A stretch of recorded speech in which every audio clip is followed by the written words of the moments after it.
반갑습니다. 오늘은 이사야 50장 말씀 함께 나눌게요. 4절 말씀입니다. 주 여호와께서 학자들의 혀를 내게 주사 나로 공고한 자를 말로 어떻게 도와줄 줄을 알게 하시고 아침마다 깨우치기 시되 나의 귀를 깨우치사 학자들 같이 알아듣게 하시도다.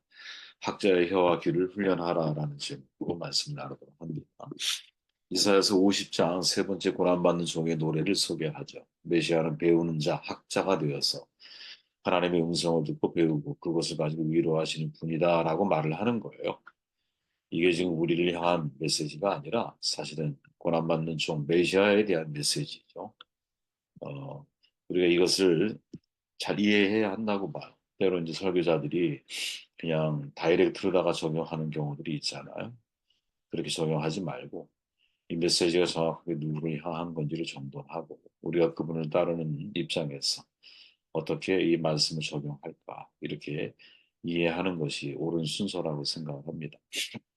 메시아는 뭐냐? 하나님의 음성을 들을 줄 알고 그 말씀의 힘을 의지해서 물러서지 않는 분이라는 거죠. 5절에 보니까 또 6절에 보니까 그를 때리고 수염을 뽑는 자들에게 등을 대주고 뺨을 맡기며 수욕과 침뱉음을 피하려고 얼굴을 가리우지 않으면서 그 일을 진행하십니다. 이런 수치와 모욕 속에서도 메시아는 부끄러워하지 않죠. 왜냐하면 하나님께서 그를 도우사 그 얼굴을 부싯돌처럼 만들어 주시고 결국에는 수치를 당치 않게 하셨기 때문입니다. 7절에 보니까 그리고 8절에 보니 하나님의 판단이 그를 의롭다고 하심을 알기 때문에 자기를 대적하는 자들 앞에서 물러서지 않고 자신을 변호하지도 않는 담대함. 이 담대함을 보여주고 있죠. 그리고 9절에 보니까 결국 그 메시아에 대한 사람들의 판단으로 세상의 모든 사람들을 오히려 판단을 받게 될 것이다라고 정론하고 있죠. 고난받는 종 메시아의 모습인 신앙이 무엇인지, 또 믿음으로 사는 것이 무엇인지를 보여주고 있죠. 그것은 바로 배우는 삶의 자세에 달려 있다. 그래서 오늘 4절에 보니까 학자들의 혀를 내게 주사 나로 권고한 자를 말로 어떻게 도와주줄 알게 하시고 아침마다 깨우치시되 나의 귀를 깨우치사 학자들 같이 알아듣게 하시도다 이렇게 표현하고 있죠. 결국 이게 우리에게 있어서도 너무나 중요한 문제이죠. 인생을 살아갈 때 내가 학자들의 혀, 학자들의 귀를 가지고 인생을 살아가느냐. 하나님이 이 땅 가운데서 우리를 사용하시려고 할 때, 과연 내가 얼마나 학자처럼 참 준비된 삶을 살아갈 수 있느냐. 달리 표현해 보면 얼마나 배움의 자세를 가지고 인생을 살아갑니다. 참 중요한 문제라고 저는 개인적으로 생각을 해요. 일단 학자들이라고 하는 표현 속에서 우리가 배울 수 있는 중요한 교훈은 배움을 멈추면 안 된다는 거죠. 학자 히브리어로 림무딤이라 그래요. 가르치다, 배우다 두 가지 의미를 모두 가지고 있죠. 학자는 가르치는 사람이 동시에 배우는 사람이죠. 훌륭한 학자가 되기 위해서 먼저 훌륭한 학생이 되어야 되는 거예요. 가르치려고만 하고 배우려고 하지 않는다. 학자로 자격이 없는 거죠. 왜? 원래 학자란 말 자체가 가르치다, 배우다 두 가지 의미를 모두 가지고 있기 때문에. 그죠? 야고보가 말하죠. 내 형제들 너희는 선생된 우리가 더 큰 심판을 받을 줄 알고 선생이 많이 되지 말라. 학생이 잘못하면 사적인 문제이지만 선생이 잘못하면 공적인 문제가 되잖아요. 왜? 그분을 통해 배운 많은 사람들이 어려움을 당하게 될 것이기 때문에. 아무것도 모르는 것이 수치가 아니라 아무것도 배우려 하지 않는 것이 수치다. 소크라테스의 말이죠. 뭔가를 배우려 한다는 것, 자신에게 부족한 점이 있다는 걸 인정해야 가능한 거거든요. 그러니까 배우려고 하지 않는다. 그 이면에는 교만이 숨어 있는 거죠. 이런 사람들은 속으로 이렇게 생각하는 거예요. 세상에 나를 가르칠 사람이 있으면 나와보라. 그래요. 그러니까 더 이상 나는 배울 게 없어. 이렇게 말하는 거죠. 그러나 문제는 배움을 멈추는 것은 단지 정체된 것이 아니라 퇴보를 의미한다는 사실을 항상 기억을 해야 한다고 저는 봐요. 배우기를 멈춘 사람은 20살이든 80살이든 늙은이다. 계속 배우는 사람은 언제나 젊다. 인생에서 가장 멋진 일은 마음을 계속 젊게 유지하는 것이다. 헨리 포드의 말이죠. 배움을 멈추는 순간 늙어간다는 거예요. 배우기를 중단하면 사실 삶이 지루해지기 시작을 하거든요. 배움이 젊음을 찾는 아주 중요한 방법이에요. 메가더 장군 아시죠? 인천 상륙작전을 성공적으로 이끌었던 그 지무실에 사무엘 울만의 청춘이라는 산문시를 붙여놨다 그러잖아요. 청춘이란 인생의 어떤 기간이 아니라 마음가짐을 말합니다. 장밋빛 뺨, 붉은 입술, 나긋나긋한 자태가 아니라 강인한 의지, 풍부한 상상력, 불타는 정열을 가리키죠. 청춘이란 인생의 깊은 샘에서 뿜어나오는 신선한 정신, 두려움을 물리치는 용기, 안이함, 뿌리치는 모험심을 말하죠. 때로는 20살의 청년보다 60살 노인이 더 청춘일 수 있습니다. 나이를 먹는다고 해서 사람이 늙는 것이 아니에요. 이상을 잃어버릴 때 비로소 늙는 것이죠. 저는 이걸 볼 때마다 어떤 결론을 내리게 되느냐. 야, 내가 늙지 않으려면 배워야 되는 거구나. 마지막 중년 그 순간까지. 정말 이건 되게 유의미한 메시지라고 저는 보거든요. 왜? 어느 리서치에서 장수를 누가 가장 어떤 부류의 직종을 가진 사람이 장수할까? 이걸 리서치 한 적이 있어요. 1등이 누군지 아세요? 1위가? 학자들이었어요, 여러분. 2위가 종교인, 3위가 정치인, 4위가 예술인, 5위가 의사. 여러분, 1위부터 5위까지 공통점이 뭔지 아세요? 육체적 노동을 하는 사람이 아니라 정신적 노동을 하는 사람이 더 오래 산다라는 거죠. 우리가 어떻게 생각하면 운동선수가 더 오래 살 것 같죠? 아니라는 거예요. 학자가 더 정신적인 노동을 하는 사람이 더 오래 산대. 되게 의외잖아요. 그죠? 오히려 육체 노동을 하는 사람이 더 짧게 살 확률이 되게 높아요.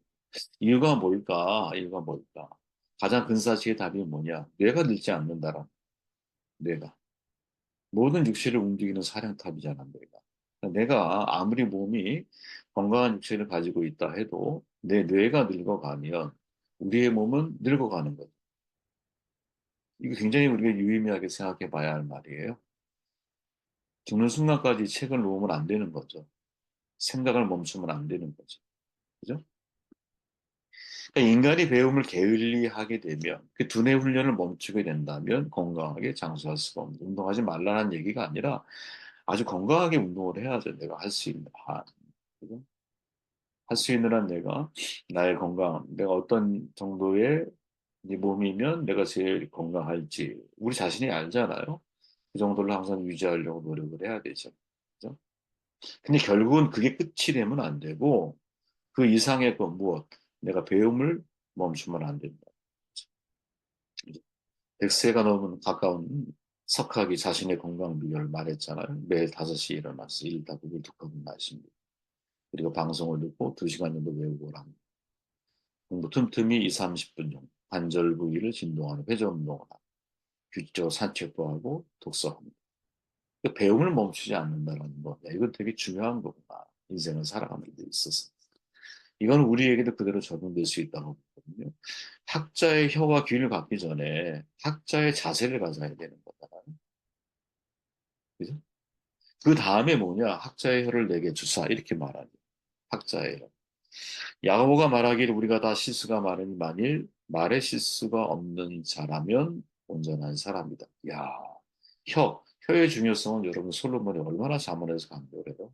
성경 전체에서 가장 많이 등장하는 게 혀잖아, 혀. 말을 조심해야 된다. 왜? 하나님은 말씀이시잖아요. 우리의 말은 여러분 각인력, 성취력, 파괴력 모든 걸 다 가지고 있거든요.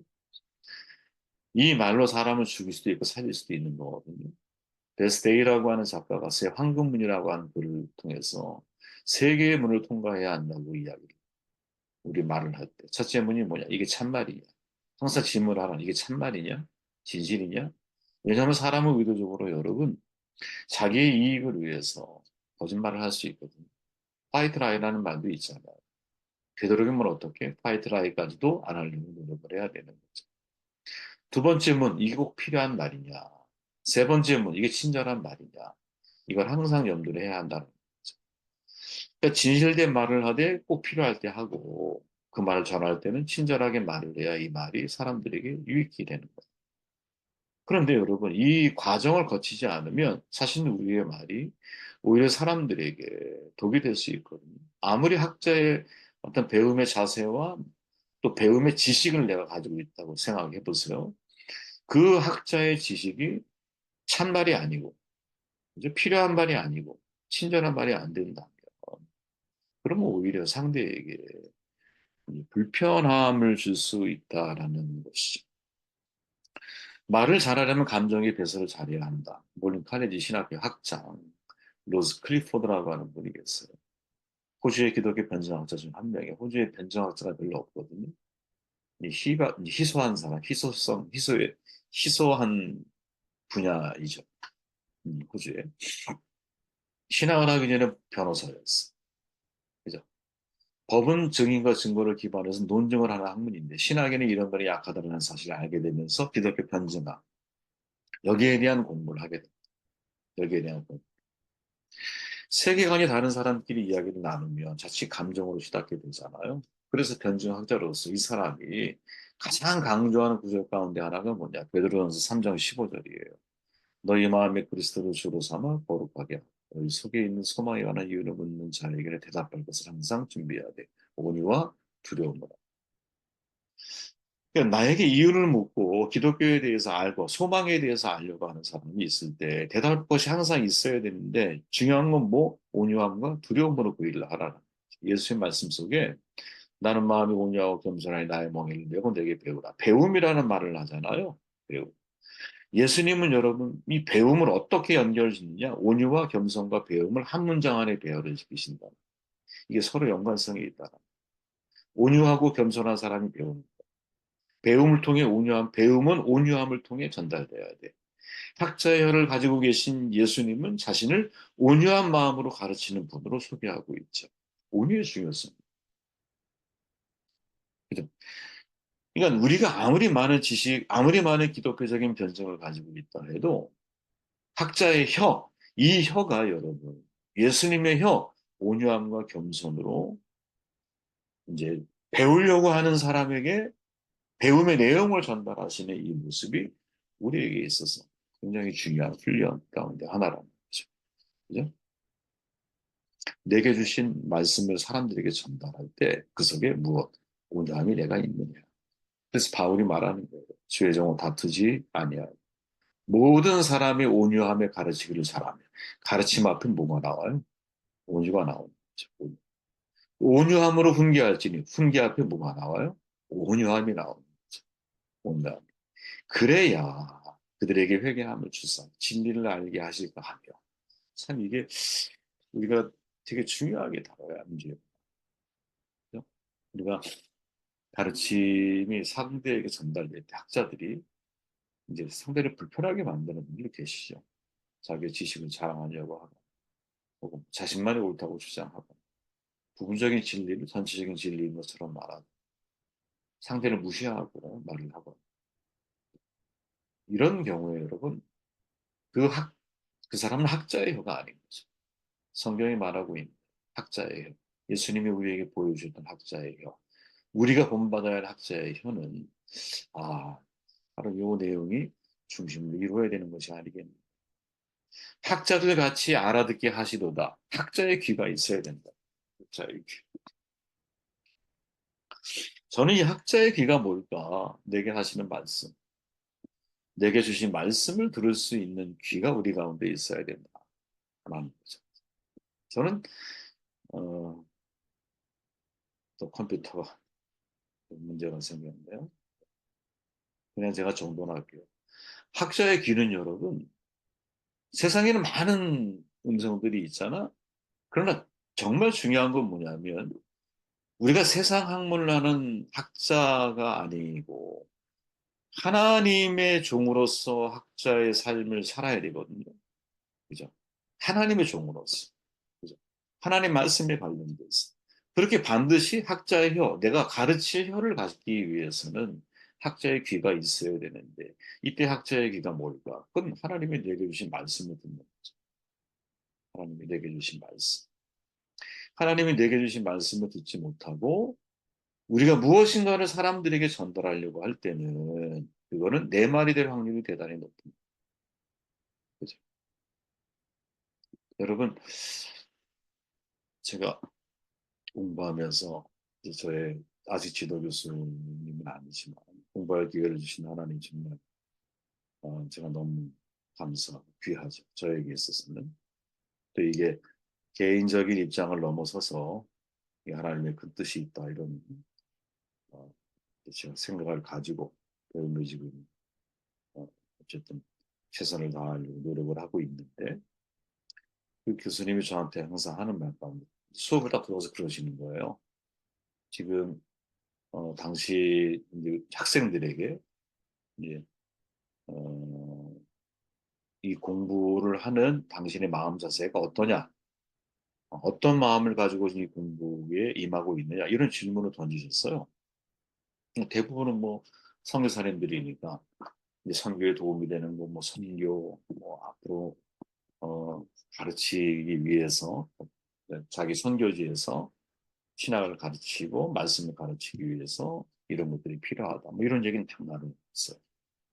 저는 이제 저는 목회자니까 저는 목사의 마음을 가지고 사실은 이 배움에 대해서 자기는 고민을 하고 있다라고 저는 이제 그렇게 대답을 했어.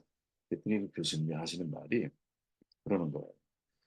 다 좋은, 다 다양하고 좋은 말들인데 한 가지 여러분들이 좀 기억하길 원하는 것은 적어도 내가 이 배움을 할 때, 뭔가를 배울 때는 어, 학자의 모드로 여러분들이 이 수업을 공부를 진행하셔야 됩니다. 처음에는 그 말이 무슨 말인지 잘 몰랐어요. 근데 시간이 지나고 보니까 그 말의 의미가 무슨 말인지 제가 이해하게 되었어요. 그러니까 설교자가 설교를 준비하기 위해서 말씀을 봐. 근데 그때 설교자의 마인드 속에 필요한 게 뭐냐면 전에는 제가 이런 생각 단 한 번도 해본 적이 없어요. 학자의 마인드를 가져야 되거든요. 그러니까 이 말씀이 정말 신학적으로도 올바른지 더더욱이 이게 이 속에서 하나님이 우리에게 전달하시려고 하는 정확한 메시지가 무엇인지 역사적인 배경이 무엇인지 이 말씀을 어떻게 해석해야 할지 여기에 대해서 학자적인 모델을 가지고 접근하지 않으면 굉장히 인위적이고 자기가 가지고 있는 어떤 한계 속에서 그 말씀을 받아들이고 해석할 확률이 대단히 높은. 저는 여러분 우리가 언제 거짓 선지자가 됩니까? 하나님 말씀을 듣지 못하고 그죠? 하나님 말씀을 자기적으로 내가 해석을 하기 시작할 때 그땐 여러분 내가 아무리 겉으로는 진실한 선지자처럼 보여도 실은 나는 거짓 선지자가 될 확률이 대단히 높은 거거든요. 그죠? 하나님이 말씀하시는 이 성경 말씀에 대해서 어, 이 말씀이 원래 의도하고 있는 것과는 정반대의 메시지를 내가 전달하고 있다. 그럼 거짓 선지자잖아요. 잘못된 내가 말씀을 전달하고 있는 거죠. 그죠? 여기 한 걸음 더 나아가서, 여기 한 걸음 더 나아가서, 하나님이 내게 하시는 말씀을 내가 매 순간 듣고 그것을 사람들에게 학자의 혀, 오냐마로 사람들에게 내가 전달해주고 있는. 이게 항상 사실은 어떤 말씀을 말씀을 전하는 사람들의 입장에서는 고민하고 고민해야 할 중요한 문제 가운데 하나가 공존할게요, 여러분. 학자의 혀와 귀를 훈련해야 한다.